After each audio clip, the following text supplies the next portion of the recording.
ورحمة الله وبركاته. الحمد لله رب العالمين، الصلاة والسلام على رسولنا محمد صلى الله عليه وسلم وعلى آله وأصحابه ومن تبعهم بالإحسان إلى يوم الدين. أما بعد، موشي الله سبحانه وتعالى المكيف رزاه محمد صلى الله عليه وسلم amahoro n'imigisha. Dukomeje isomo ryacu al-mulakhasu al-fiqhi, igitabo kitubwira mu ncamake amategeko ajyanye n'idini ryacu ry'Ubusilamu. Tukaba turi mu muryango wa nyuma, kitabu as-salah cyangwa se babun fi ahkami al-janaiz, umuryango wa nyuma wa 30 utubwira amategeko ajyanye n'uwapfuye. Mu isomo ry'ubushize twabonye ahkamul marid, amategeko arebana n'umurwayi. Iyo umuntu yarwaye akaba ari muri kiriya gihe cya nyuma cya sakaratul maut, twabonye ko ari byiza kuba yasomerwa Qur'an nk'uko byaje muri hadisi wacu Muhammad sallallahu alayhi wasallam, iqra'u, mujye musoma Yasin ala mawtakum, kuri babandi mubona nkaho barembye bari mu bihe byabo bya nyuma. Iyi masala twarayiganiriyeho isomo ry'abanjirije cyangwa se ry'ubushize. Nanone twarebye sunna ndetse na adabu zijyanye no gusura umurwayi iyo ari kwa muganga. Ni byiza kuba utatinda ku bitaro cyangwa se mu rugo, keretse iyo ubona yuko umurwayi abikeneye.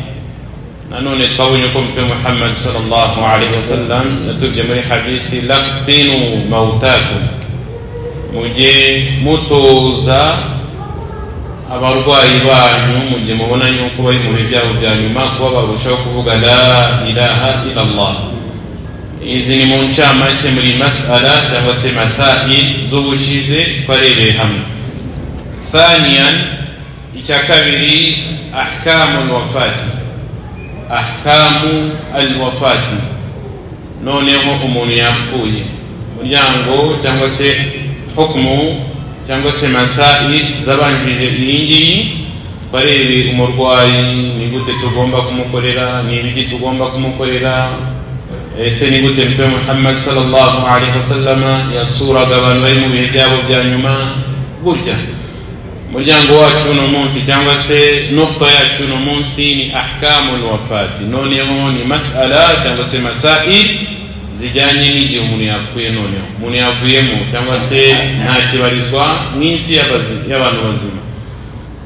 Wa yustahabu idha mata al-mayyitu taghmidu aynayhi, mbere na mbere sunna iyo umuntu amaze gupfa nuko muri sunna tugomba kubumba amaso ye, kubera yuko Mtume Muhammad sallallahu alaihi wasallam atubwira yuko idha mata cyangwa se umuntu yapfuye, inna ruha idha qubida tabi'ahu al-basar, iyo umuntu yapfuye amaso ye akurikira roho yiwe cyangwa se abayibanyuma.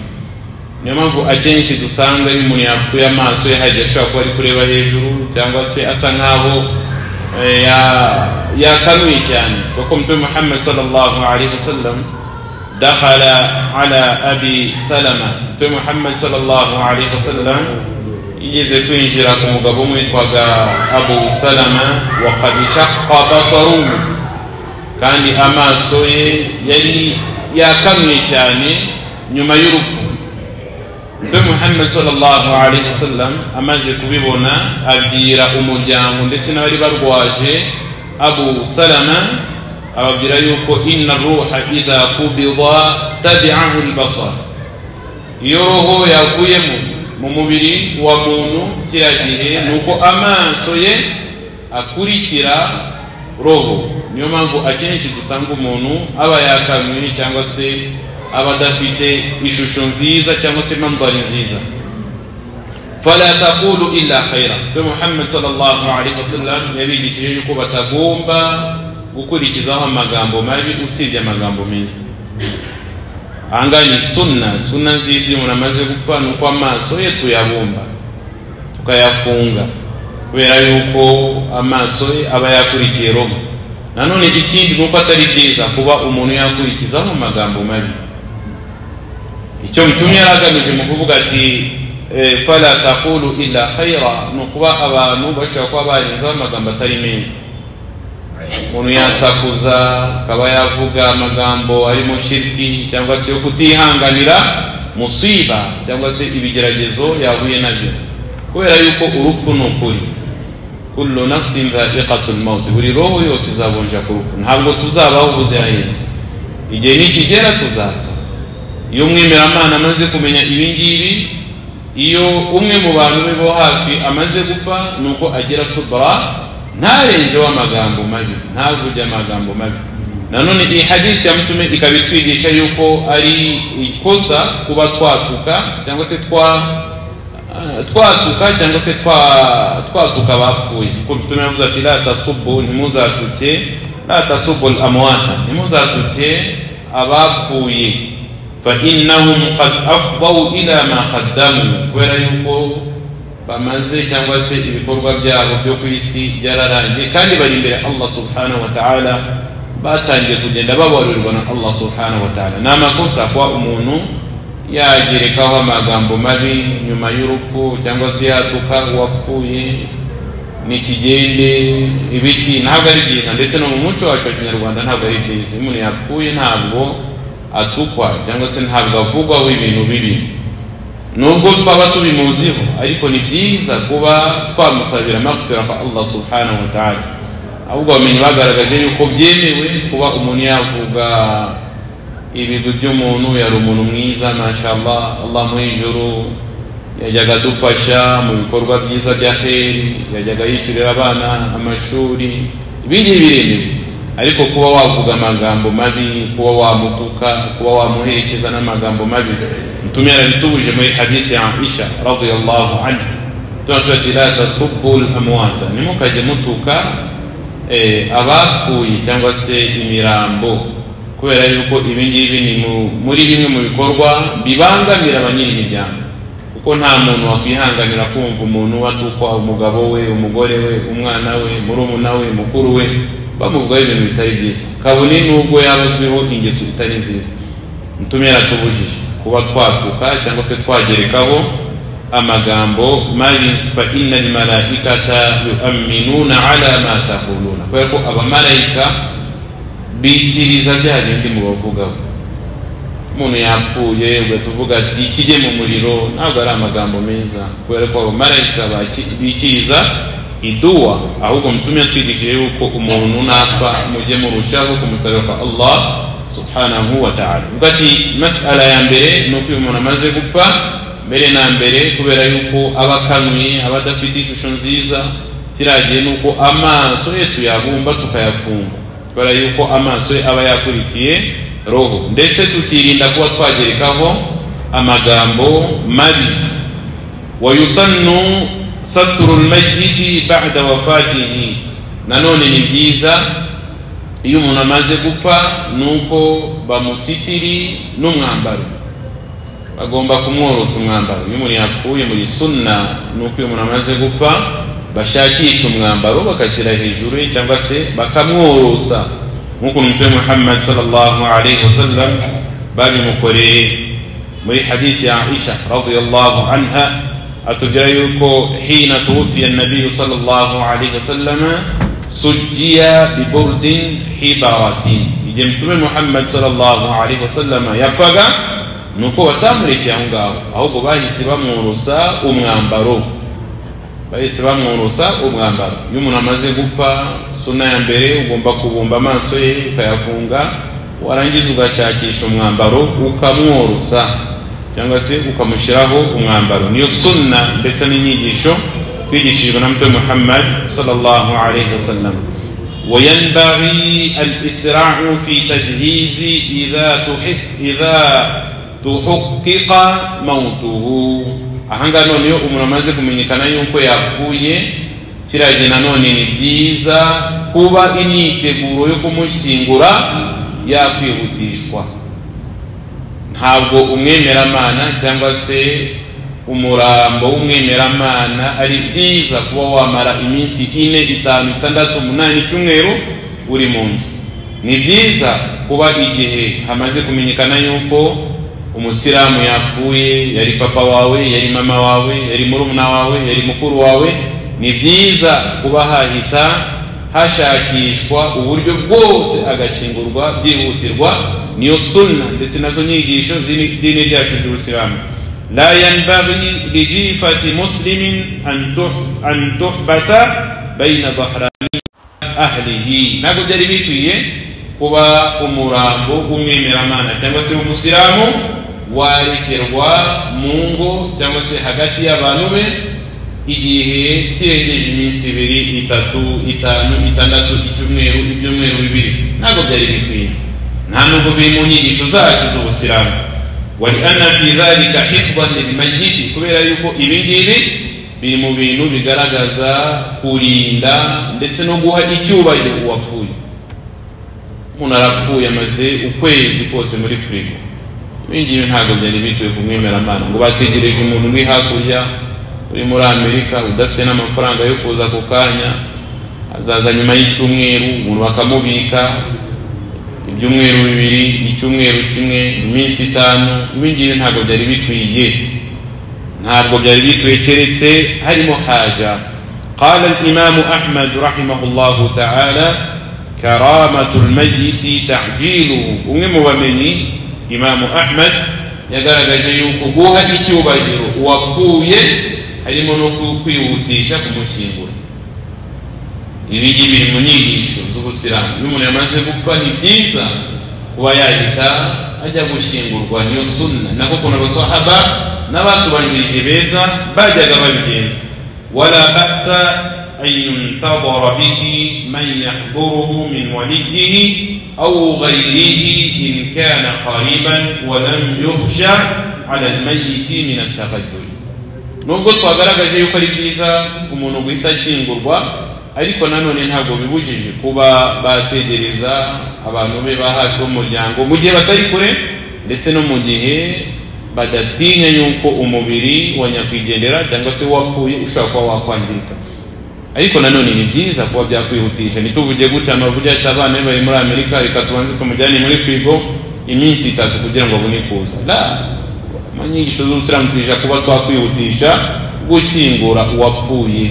nibyo byiza, ni nayo sunna inwacu Muhammad sallallahu alaihi wasallam. Kuko byaje muri hadisi ya Abi Huraira, mtume atubwiye ati asri'u bil jinaza, mujye mwihutisha gushyingura ndetse no gutunganya uwapfuye.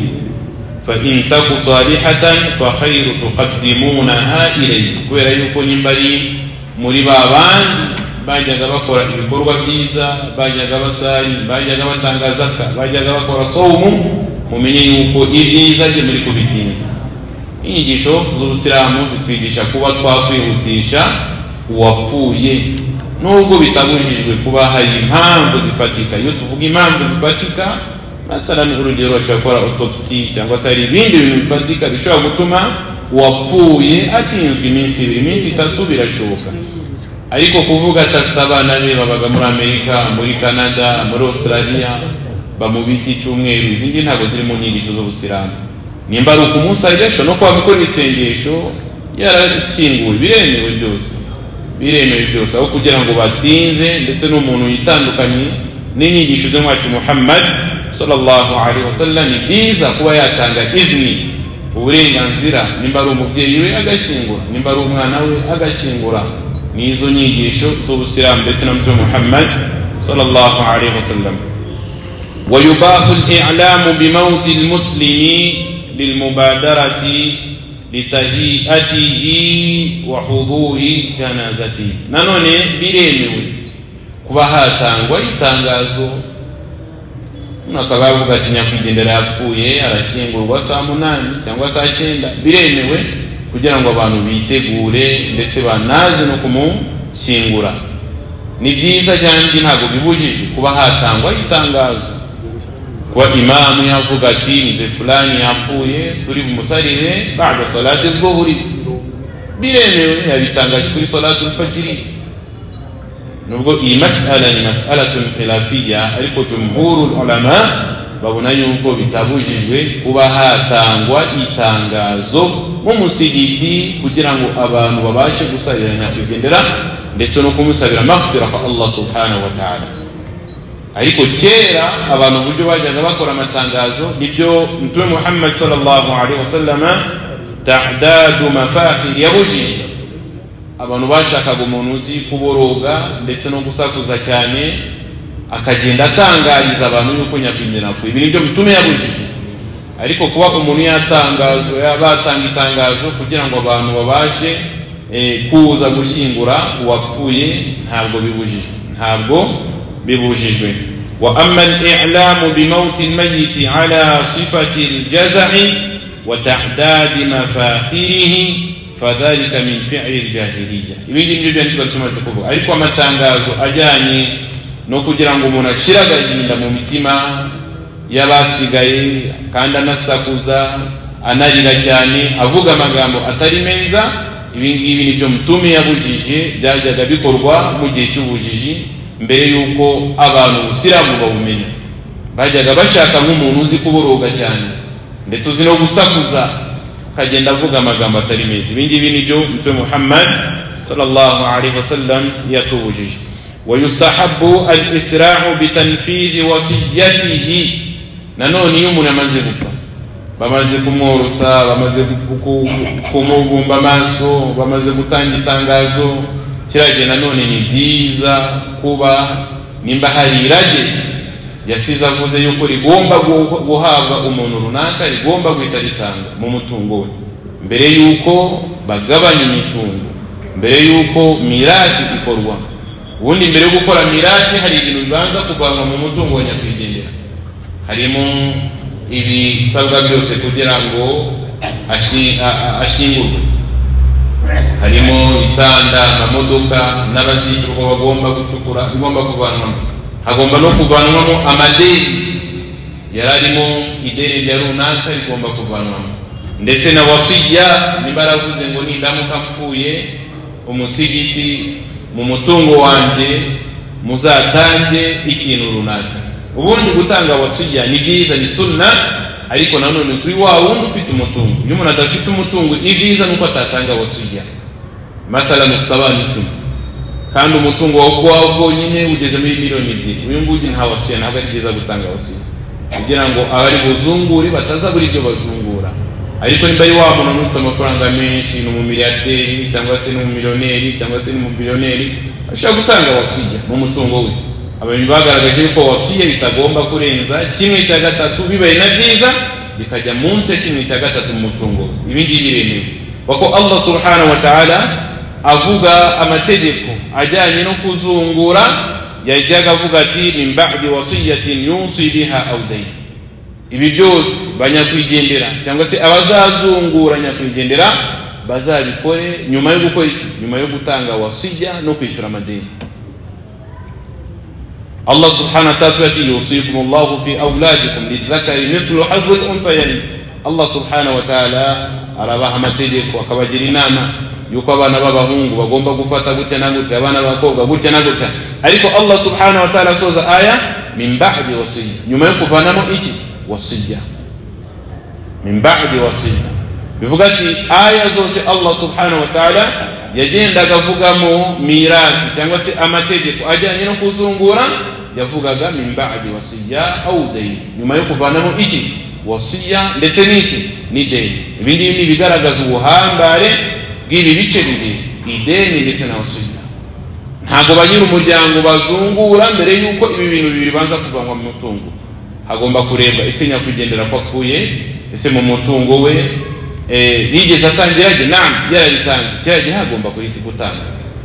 ese hari amadeni y'abandi yararimo naam kiragiye agomba kuvanwamo iki amadeni ويستحب الإسراع بتنفيذ وصيته لما فيه من تعجيل الأجر ibindi impamvu wasiya igomba kubanza kuvanwa mu mutungo we nukubera kwihutisha ibihembo Allah subhanahu wa ta'ala agomba kumuha iba nindamuka mpfuye mu mutungo wanjye muzavane mu miliyoni 20 muziye umusigiti nindamuka mpfuye mu mutungo wanjye muzavane mu miliyoni 20 muziye abana b'imfubyi kiragendera yo kugabana imitungo ya nyakwigendera cyagiye kubanza kuvanamo wasiya ndetse n'amadeni وقد قدمها الله تعالى في الذكر على الدين kigaragaza ubuhambari bwa wasiya Allah yabanje kuvuga wasiya mbere y'ideni kandi ideni ari ukuri ugomba kubana mu mutungo wawe ariko Allah subhanahu wa ta'ala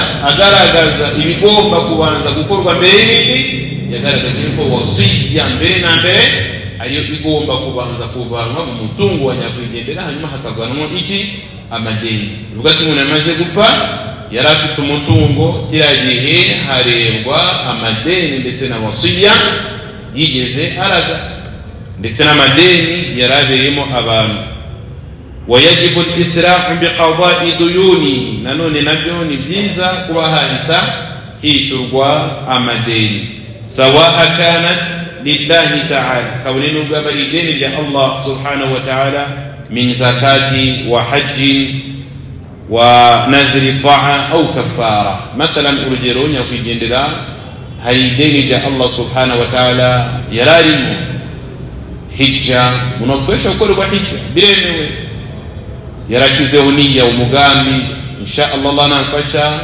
umwaka uzaza 2026 nzakora hijja twageramo hagati mu mwaka gapfa cyajyashwa kwa havanwa mu mutungo w'amafaranga bakamukorera hijja biremewe tumegeze kumva umugabo witwa Gashuburuma akorera umugabo umwe akora umra akora hijja uyu muvandimwe witwa Gashuburuma tumeze Shuburuma ninda ati umuvandimwe wanjye ambye ati ugize ukora hijja ambye ati na ambye ati ngaho ugenda ukore hijja ya Shuburuma ini dalili igaragaza yuko umuntu yapfuye biremewe kuba yakorerwa hijja biremewe kuba yakorerwa umra biremewe ibi byose ariko condition nuko uyimukorera nawe agomba kubanza kuba yarikoreye hijja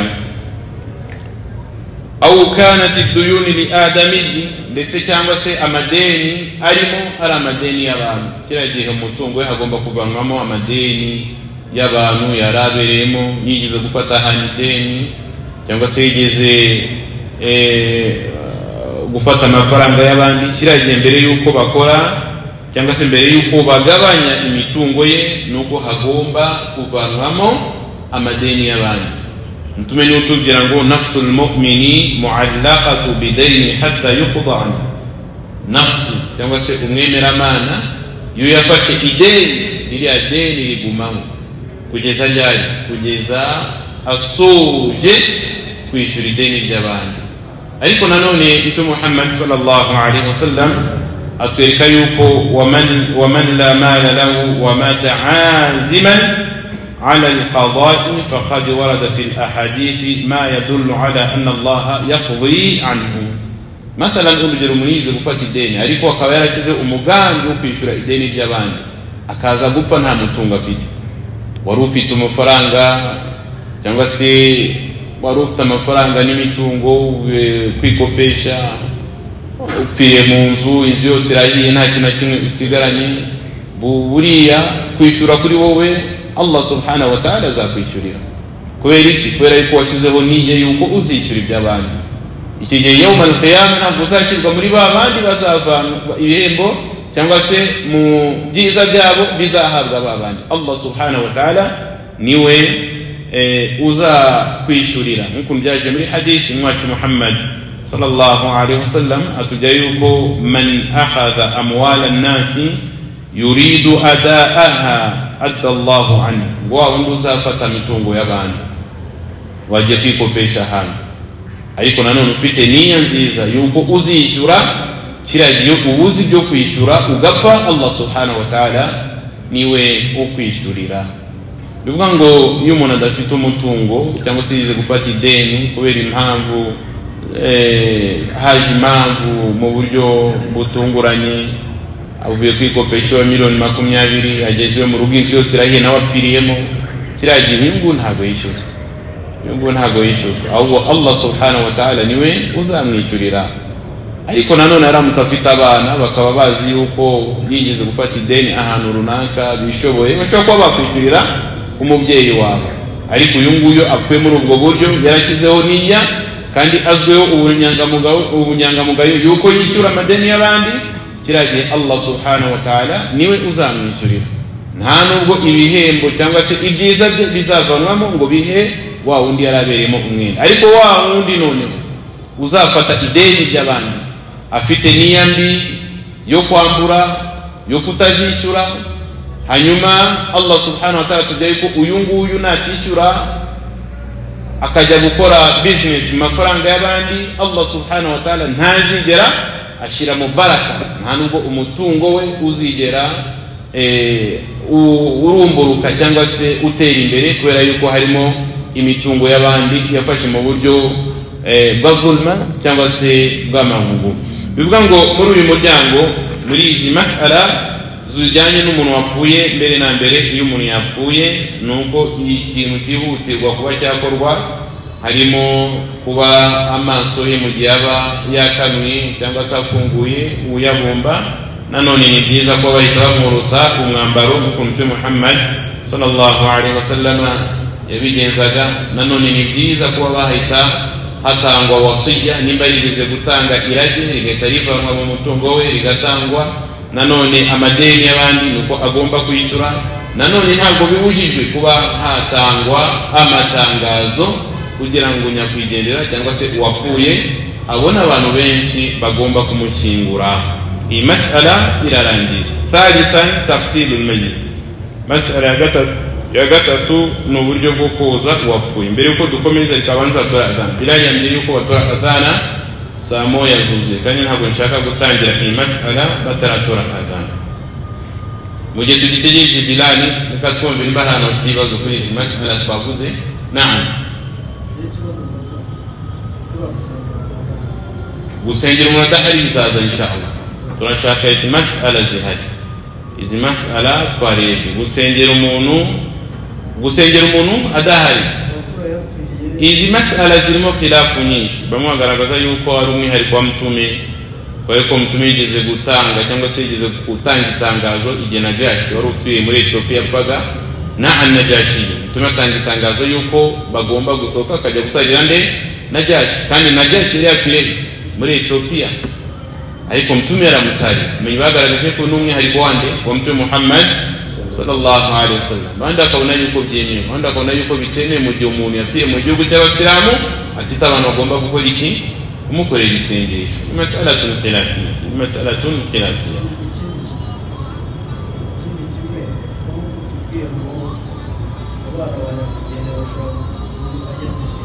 Naam,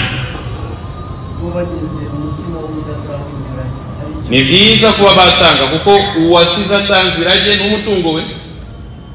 Umutungo nuwe, ntabwo umutungo wari w'abana. Hariyo abana batabyumvikanye kiriya gihe, abamenyi baratandukanye iyo ari irage rirengeje kimwe cya kangahe, kimwe cya gatatu. Iyo abana babyanze, uwavuzwe ko agomba kurihabwa ntabwo arihabwa. Ariko nanone utanga irage cyangwa se nk'ukuntu umuntu atanga irage, twabonye ko ari byiza kuri wa muntu ufite umutungo.